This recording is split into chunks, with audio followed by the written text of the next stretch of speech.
बताओ महंगाई बढ़ा दी कि नहीं बढ़ा दी? डीजल महंगा कर दिया कि नहीं कर दिया? आपकी किताबें, कॉपी, जरूरत का सामान महंगा हो गया कि नहीं हो गया? और वो लाल वाला सिलेंडर जो घर में खाली रखा है वो कितना महंगा हो गया? ये नौजवान जानते होंगे जो मोटरसाइकिल चला के आए हो, बताओ 10 साल पहले कितने रुपए की थी? 5 साल पहले कितने रुपए की थी? और आज कितने रुपए की है? बताओ 1 लाख रुपए के ऊपर की हो गई कि नहीं हो गई? ये हमारे बुजुर्ग जानते होंगे, आपके जमाने में साइकिल कितने रुपए की थी? 1000 रुपए की। बताओ 1000 रुपए की साइकिल थी, आज कितने की साइकिल बिक रही है? बताओ महंगाई बढ़ा दी कि नहीं बढ़ा दी? बताओ इन्होंने वैक्सीन लगवा के जान को खतरा पैदा कर दिया कि नहीं कर दिया? अब तो जान गए होंगे आप कि वैक्सीन जिनको लगी है उनको गंभीर बीमारी होगी, जल्दी हार्ट अटैक भी हो सकता है। हमें आपको तो लगाई वैक्सीन, ये हमारे खाकी वर्दी पहनने वाले भाइयों को तो जबरदस्ती लगवा दी थी। और अब वैक्सीन लगाने वाली कंपनी ये कह रही है, नहीं कह रही कि वैक्सीन हम वापस ले लेंगे।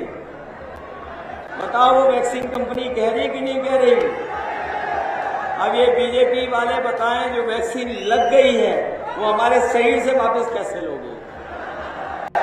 और ये जो लोग डबल इंजन की सरकार बोल रहे थे, ये जो डबल इंजन सरकार वाले लोग कहते हैं डबल इंजन की सरकार, इनकी बड़ी बड़ी होर्डिंग देखी आपने? उसमें एक इंजन पहले से ही गायब है। और देख लेना जिस दिन वोट पड़ेगा तो वो इंजन अपने आप चला जाएगा दूसरा। एक खटारा इंजन और है, उसकी तस्वीर है ही नहीं कहीं। वो जो खटारा इंजन है उसके वीडियो बहुत वायरल हो रहे हैं। वो खटारा इंजन यहीं का है क्या? सुना है जमीन और लूट और सब कुछ कर रहा है वो खटारा इंजन। बताओ उस खटारा इंजन को हटाओगे कि नहीं हटाओगे? इस सरकार में 10 से ज्यादा पेपर लीक हुए हैं। और अभी कुछ दिन पहले याद होगा इन्होंने पुलिस की भर्ती निकाली थी और पुलिस की भर्ती के परीक्षा 2 दिन चलाई इन्होंने।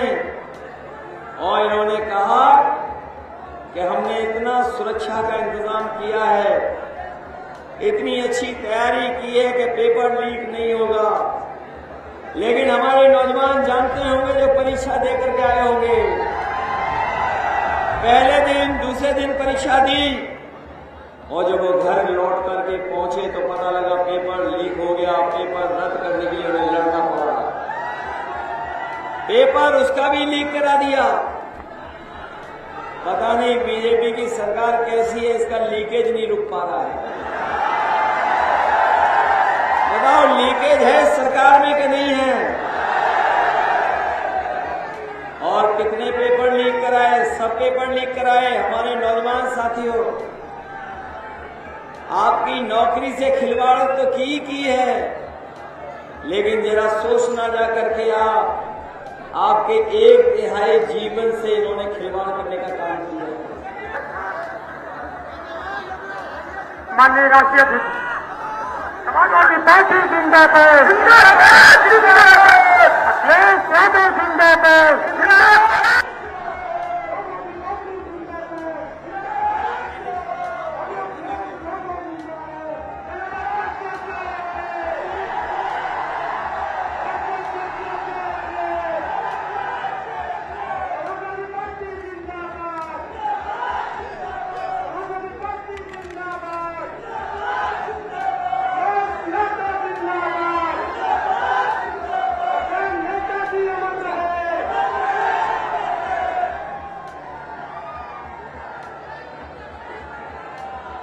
मंच पर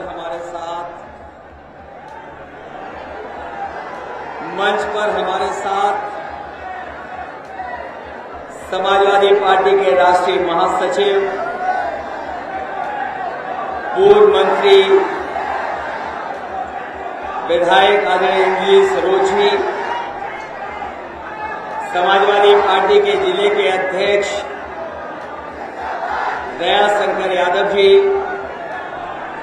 प्रतापगढ़ के समाजवादी पार्टी के अध्यक्ष गुलशन यादव जी,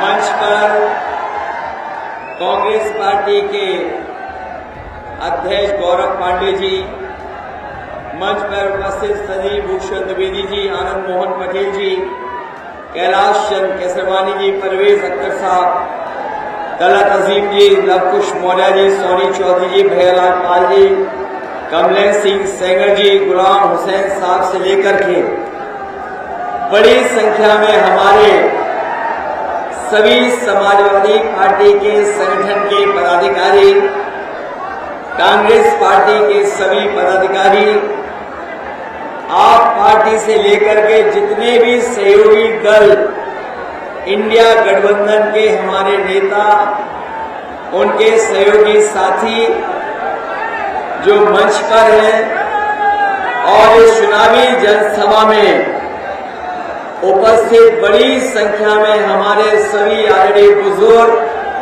किसान भाई, माताएं, बहनें और बहुत बड़ी संख्या में हमारे सभी नौजवान साथी और पत्रकार,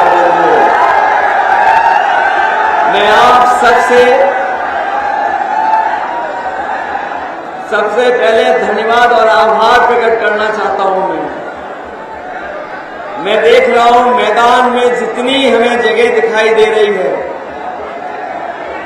जहां हमें पंडाल और पंडाल के बाहर लोग दिखाई दे रहे हैं, मंच के बाएं और दाईं तरफ जहां बहुत दूर तक पंडाल नहीं है, छाया का कोई इंतजाम नहीं कर पाए, इस तपती हुई धूप में भी अपना सर छुपाने के लिए गमछा लगा करके जो दूर तक हमें लोग दिखाई दे रहे हैं, वहीं सामने बाग और बाग के पीछे तक जहां दूर ठेले लगे वहां तक लोग हमें दिखाई दे रहे हैं। ये भरोसा दिला रहे हैं आप लोग कि इस बार पुष्पेंद्र सरोज न केवल जीत करके जा रहे हैं, बल्कि रिकॉर्ड मतों से जीतने जा रहे हैं। ये रिकॉर्ड मतों से जहां जीतेंगे, वहीं देश के इतिहास में और इस बार की लोकसभा में बैठने वालों में सबसे कम उम्र के अगर कोई सांसद चुन करके बैठेंगे, वो कौशाम्बी की जनता उसको चुन करके भेजेगी। ये इतिहास किसी का दर्ज होने जा रहा है तो वो हमारे कौशाम्बी लोकसभा के महान जनता के नाम पर ये दर्ज होने जा रहा है। इधर आपने 4 चरणों का चुनाव देख लिया है।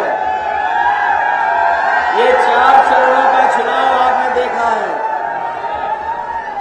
और आपको महसूस हो गया होगा भारतीय जनता पार्टी के नेताओं के भाषण से, उनकी बातों से आपको पता लग गया होगा कि चौथे चरण में ही भारतीय जनता पार्टी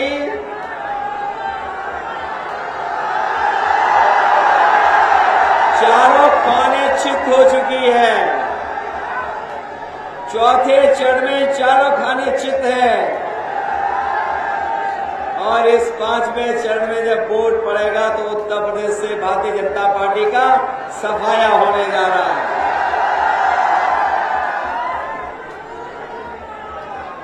ये बीजेपी पिछले 10 साल से सरकार में है।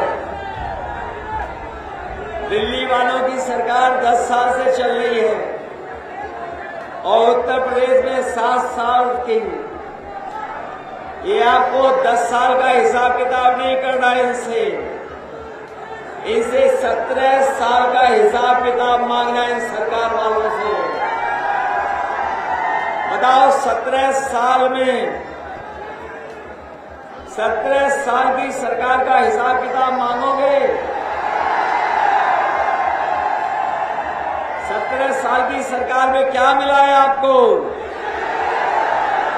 और जिनकी हर बात झूठी निकली और इनके वादे झूठे निकले कि नहीं निकले। इन्होंने हमें और आपको ये समझाया था कि बीजेपी की सरकार बन जाएगी तो हमारे किसानों की आय दोगुनी हो जाएगी। ये हमारे किसान भाई होंगे, उनके परिवार के सदस्य नौजवान हमें दिखाई दे रहे हैं। क्या किसानों की आय दोगुनी हो गई? ना दोगुनी आय हुई। और अगर हमारा किसान अपनी लागत का हिसाब किताब लगाएगा तो लागत इन्होंने बढ़ाने का काम किया है। न केवल किसानों की लागत बढ़ाई इन्होंने, हमारे किसान भाइयों को याद होगा यही भारतीय जनता पार्टी आपकी फसल की पैदावार को लूटने के लिए और हमारे किसानों की जमीन को कब्जा करने के लिए 3 काले कानून लेकर के आई थी। हमारे किसानों ने सरकार के खिलाफ आंदोलन किया, जगह जगह धरना दिया, खिलाफ खड़े हो गए। सरकार जो कुछ कर सकती थी सरकार ने किया। सरकार ने दीवारें बनवा दी सड़कों के बीच में, कीलें लगवा दी, पुलिस प्रशासन लगा दिया, लेकिन हमारा किसान डरा नहीं, झुका नहीं। वो दिल्ली जाकर के सरकार को घेरने का काम किया। हमारा किसान सालों साल बैठा रहा धरने पर, सालों साल आंदोलन चलाता रहा। धूप, गर्मी, सर्दी, बरसात, हर मौसम का उसने सामना किया और तभी किसान वापस लौटा जब उसके 3 काले कानून सरकार ने वापस ले लिए। ये लड़ाई अभी खत्म नहीं हुई है। 3 काले कानून वापस ले लिए हैं, लेकिन अभी हमारे किसानों की फसल की पैदावार के लिए जो कानून बनना था, उनके फसल की कीमत दिलाने के लिए, वो भी सरकार ने नहीं बनाया है। ये हमारी लड़ाई जारी रहेगी और अपने हम किसानों को, गरीबों को भरोसा दिला के जा रहे हैं। 4 जून के बाद इंडिया गठबंधन की सरकार बनने जा रही है।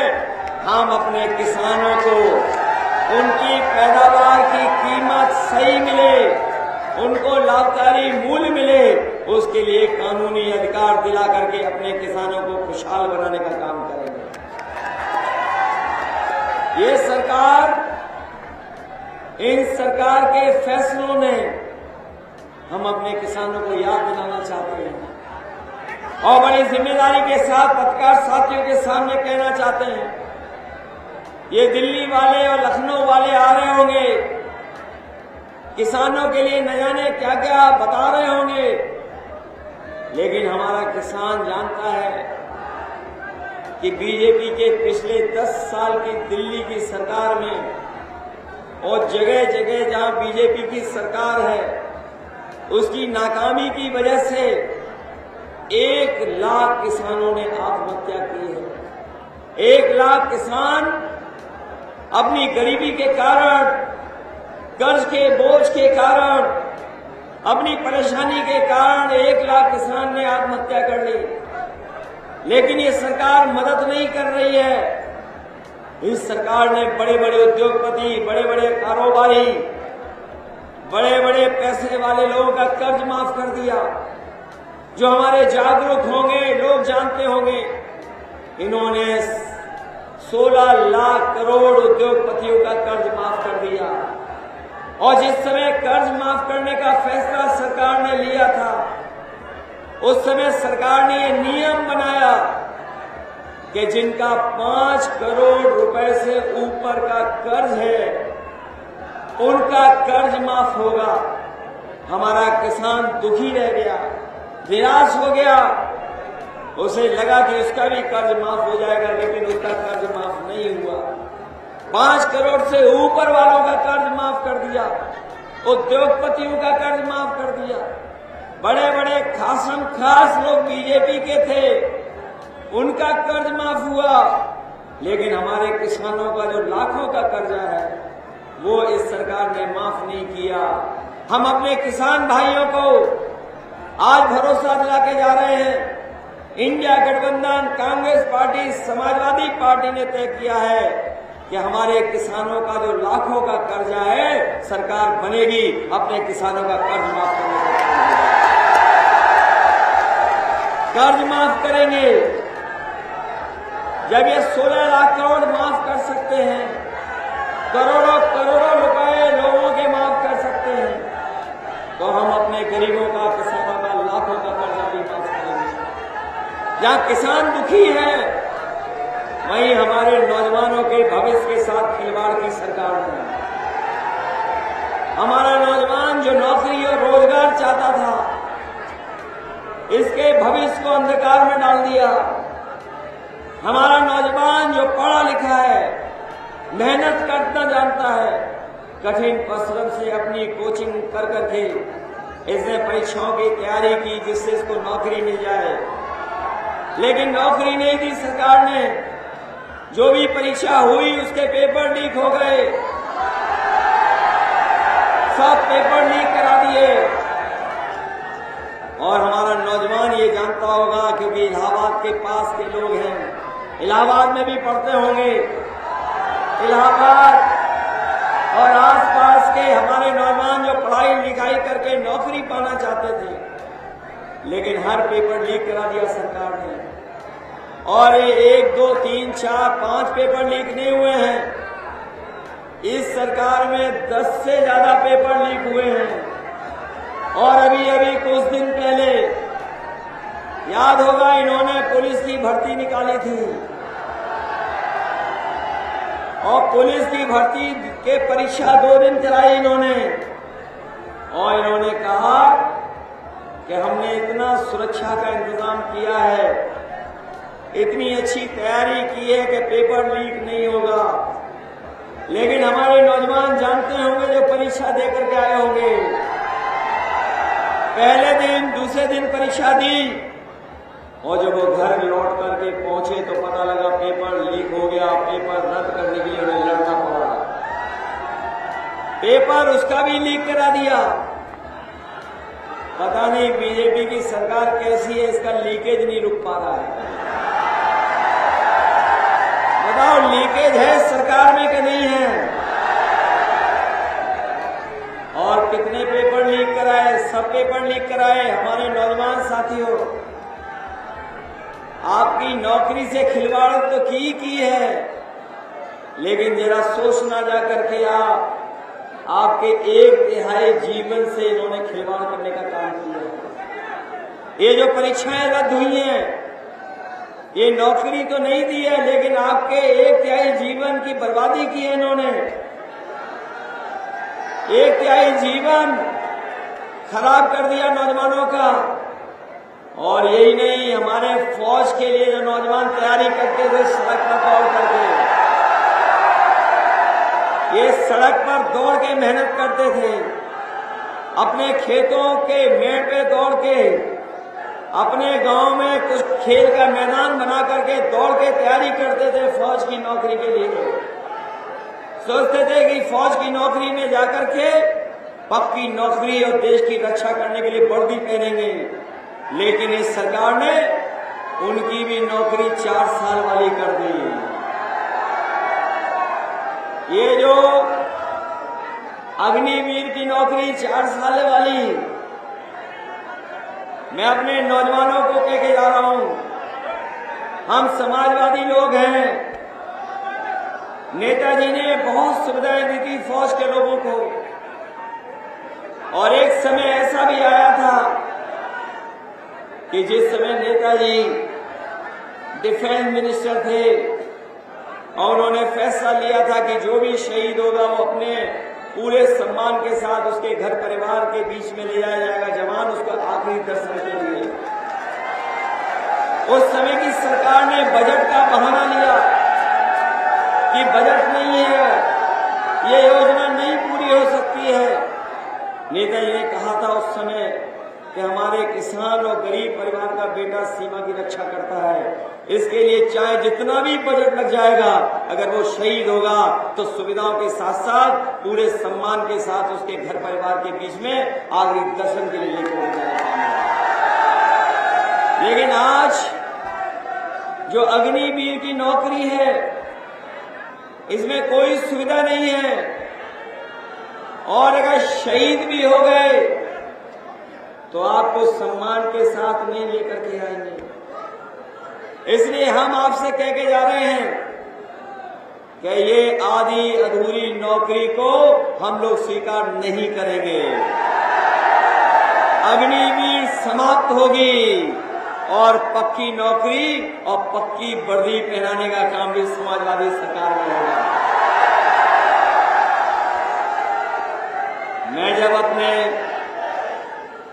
मैं जब अपने खाकी वर्दी पहने हुए भाई लोगों को देखता हूं तो मैं इन्हें भी सावधान करना चाहता हूं कि अभी तो फौज की नौकरी 4 साल हुई है, ये बीजेपी वाले दोबारा आ गए तो इनकी भी नौकरी 3 साल की हो जाएगी।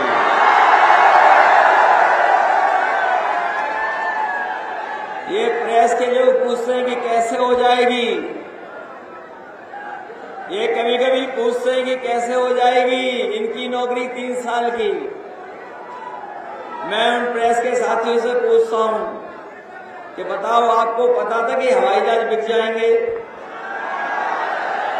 आपको पता था कि हवाई अड्डे बिक जाएंगे? क्या आपको पता था कि रेलवे स्टेशन बिक जाएंगे? क्या आपको पता था रेल बेच देंगे? क्या आपको पता था इलाहाबाद बैंक बेच देंगे?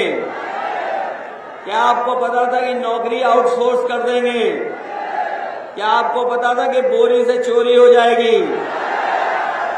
तो फिर अगर फौज की नौकरी 4 साल हो सकती है तो हमारे खाकी वर्दी पहनने वालों की भी 3 साल की नौकरी बीजेपी वाले कर देंगे। और हमें तो ये भी पता है कि इन्हें वोट डालने के लिए अधिकारी केवल दस्तखत करा ले रहे हैं, वोट भी नहीं डालने दे रहे हैं। नहीं मानते हो, जब हम चले जाएं तो अकेले में पूछ लेना आप लोग भी मुझसे। इसलिए सावधान हो कि नहीं हो। ये बीजेपी वालों ने बोरी में चोरी की कि नहीं की? पहले कितनी बोरी में चोरी हुई और अब कितनी हो गई? मैं कभी कभी सोचता हूं ये बोरी की चोरी कहां से सीखी है इन्होंने। हमें पार्ले जी का बिस्किट पैकेट याद आ जाता है। जो पुराने लोग होंगे वो जानते होंगे। बताओ, पहले पार्ले जी का बिस्किट पैकेट कितना बड़ा आता था और अब कितना बड़ा आता है? जैसे जैसे महंगाई बढ़ी और इन्होंने मुनाफा कमाना शुरू किया तो बताओ पैकेट छोटा हो गया कि नहीं हो गया? और याद रखना, ये बीजेपी वाले फिर आ गए तो आपको एक बिस्किट का पैकेट ही खरीदना पड़ेगा, वो भी पैकेट एक बिस्किट का होगा। बताओ, महंगाई बढ़ा दी कि नहीं बढ़ा दी?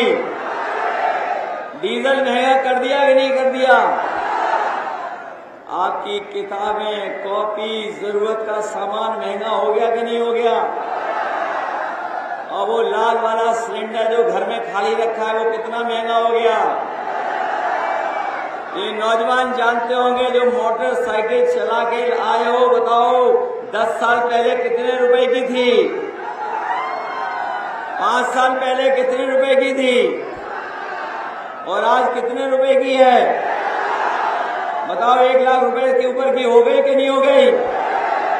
ये हमारे बुजुर्ग जानते होंगे, आपके जमाने में साइकिल कितने रुपए की थी? 1000 रुपए की। बताओ 1000 रुपए की साइकिल थी, आज कितने की साइकिल बिक रही है? बताओ महंगाई बढ़ा दी कि नहीं बढ़ा दी? पहले बताओ पैरासीटामोल की गोली जो बुखार उतारती थी 500 मिलीग्राम की, और आज बताओ कितने रुपए की हो गई? आज महंगी हो गई कि नहीं हो गई? पहले 500 mg पैरासीटामोल की गोली बुखार उतार देती थी, अब 650 mg की भी गोली बुखार नहीं उतार रही है। बताओ महंगी हो गई दवा कि नहीं हो गई? और इन्होंने जो जबरदस्ती वैक्सीन लगवाई, याद है आपको कि नहीं याद है? सबको वैक्सीन लग गई कि नहीं लग गई? हमने नहीं लगाई, हमारी जान सुरक्षित है। बताओ इन्होंने वैक्सीन लगवा के जान को खतरा पैदा कर दिया कि नहीं कर दिया?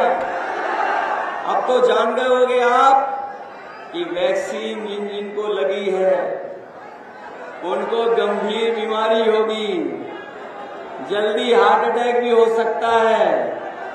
हमें आपको तो लगाई वैक्सीन, ये हमारे खाकी वर्दी पहनने वाले भाइयों को तो जबरदस्ती लगवा दी थी। और अब वैक्सीन लगाने वाली कंपनी ये कह रही है, नहीं कह रही कि वैक्सीन हम वापस ले लेंगे। बताओ वो वैक्सीन कंपनी कह रही कि नहीं कह रही? अब ये बीजेपी वाले बताएं जो वैक्सीन लग गई है वो हमारे शरीर से वापस कैसे लोगे? बताओ कैसे वापस आएगी? बताओ धोखा दिया इन्होंने कि नहीं दिया? हमारी सरकार में याद होगा लैपटॉप कितना बड़ा मिलता था, और जिन जिन के घर में मिला होगा वो आज भी चल रहा होगा, उसकी भी नकल कर ली इन्होंने। हम लोगों ने लैपटॉप दिया तो जब ऑन करते थे तो नेताजी और हम लोग दिखाई देते थे, उसकी भी नकल कर ली। हम लोगों ने इतना बड़ा लैपटॉप दिया, इन्होंने इतना फोन कर दिया और इतना रद्दी दिया है कि उंगली घिसते रहो तो वो चलता ही नहीं है। और याद है जब राशन आपको मिला था, पहले राशन दे रहे थे, तो जब राशन मिल रहा था तो चना दे रहे थे, दाल दे रहे थे और रिफाइंड तेल भी दे रहे थे।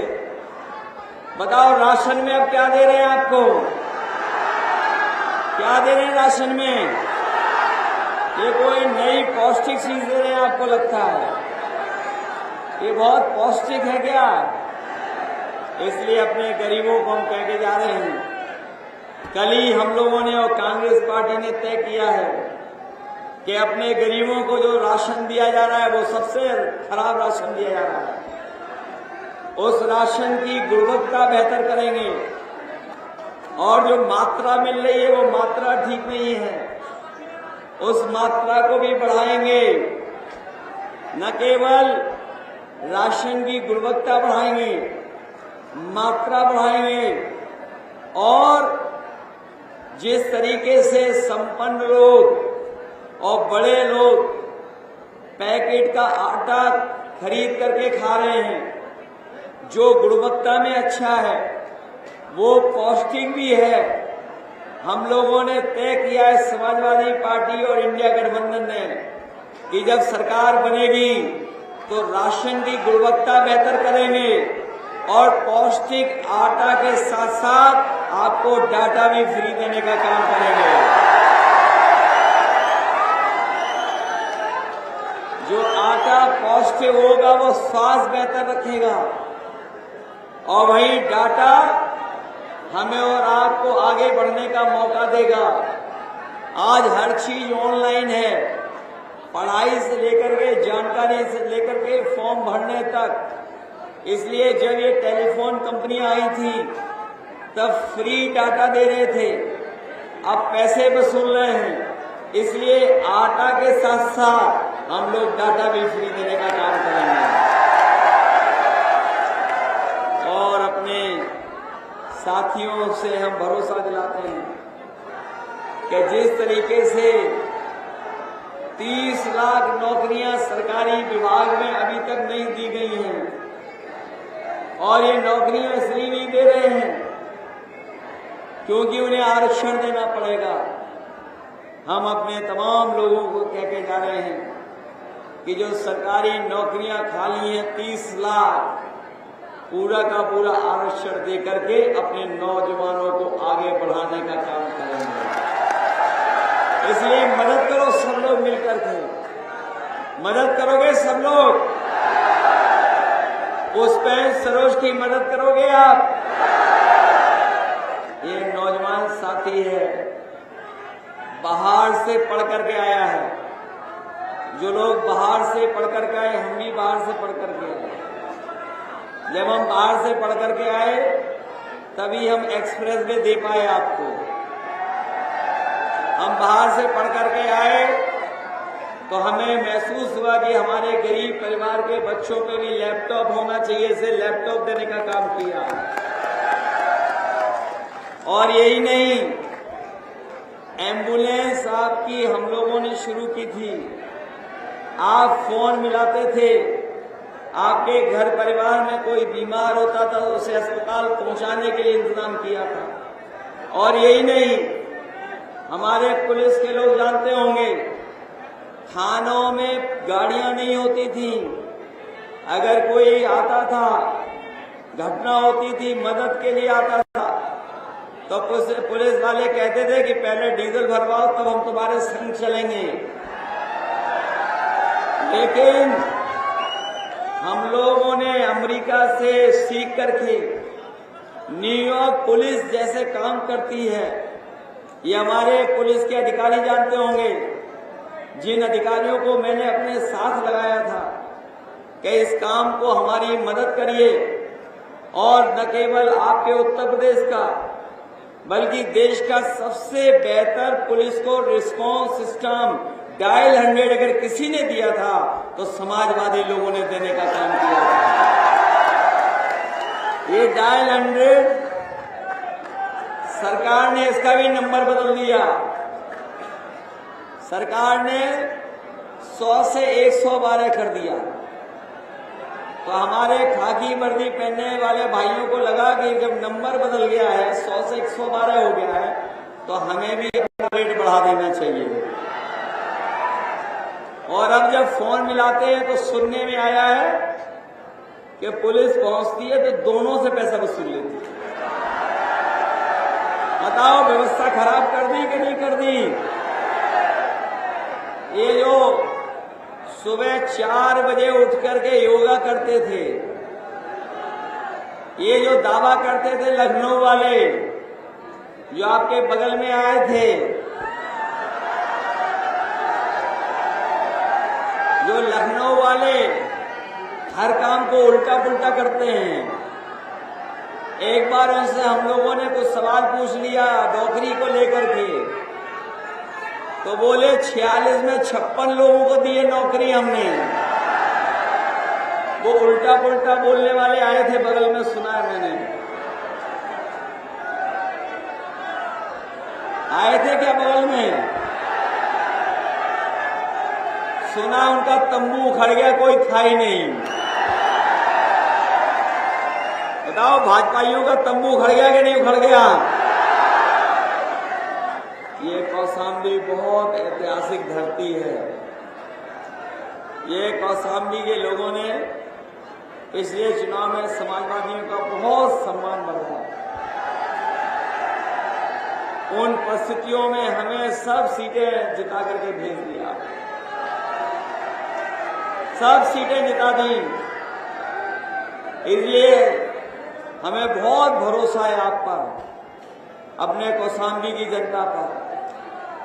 कौशाम्बी की जनता पे हमें बहुत भरोसा है कि एक नौजवान जो राजनीति में शुरुआत करने जा रहा है, जो पढ़ा लिखा है, न केवल आपकी चीजों को समझता है बल्कि दुनिया में क्या बदलाव आया उन चीजों को भी समझता है। दुनिया कहां खड़ी दिखाई दे रही है और हम कहां खड़े हैं, उन सब चीजों को समझ करके अगर आपकी सेवा करेगा तो ये नौजवान सेवा करने का काम करेगा, इसकी आप मदद करने का काम करेंगे। ये तो पता ही होगा कि आखिरी समय पे हमें भी लड़ना पड़ा चुनाव। ये तो आपको पता होगा कि आखिरी दिन हमें भी पर्चा भरना पड़ा चुनाव के लिए। अभी हम भी लड़े कन्नौज से, और जब कन्नौज से चुनाव लड़े तो ये जो भारतीय जनता पार्टी की बूथ कमेटी अब लूट कमेटी बन गई है। ये लूट कमेटी की तरह काम कर रहे थे। हमें जाना पड़ा बूथ पर देखने। इसलिए अपने नौजवान और समाजवादी साथियों, इंडिया गठबंधन के साथियों से मैं अपील करना चाहता हूं कि आप वोट के दिन घबराओगे तो नहीं। अगर कोई रुकावट करे तो बताओ, रास्ता ढूंढ करके बूथ पे पहुंच जाओगे कि नहीं। इसलिए अपने बूथ की रक्षा करोगे, एक एक वोट डालोगे आप लोग। और ये जो लोग डबल इंजन की सरकार बोल रहे थे, ये जो डबल इंजन सरकार वाले लोग कहते हैं डबल इंजन की सरकार, इनकी बड़ी बड़ी होर्डिंग देखी है आपने? उसमें एक इंजन पहले से ही गायब है। और देख लेना, जिस दिन वोट पड़ेगा तो वो इंजन अपने आप चला जाएगा दूसरा।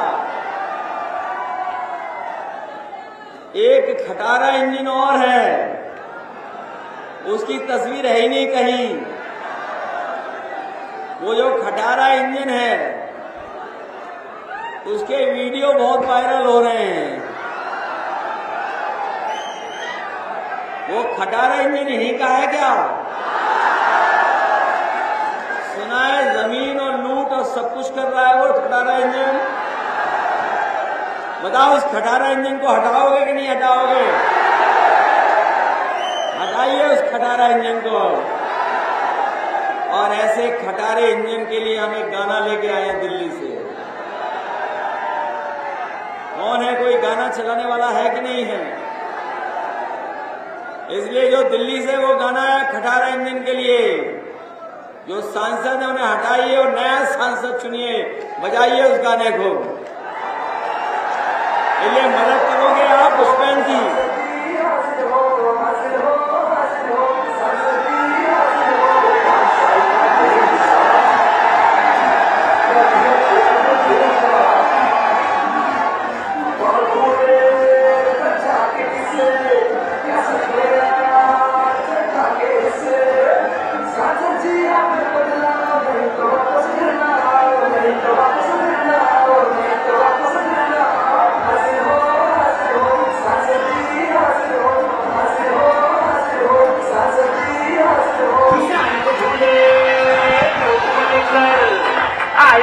हाथ बुलाते कर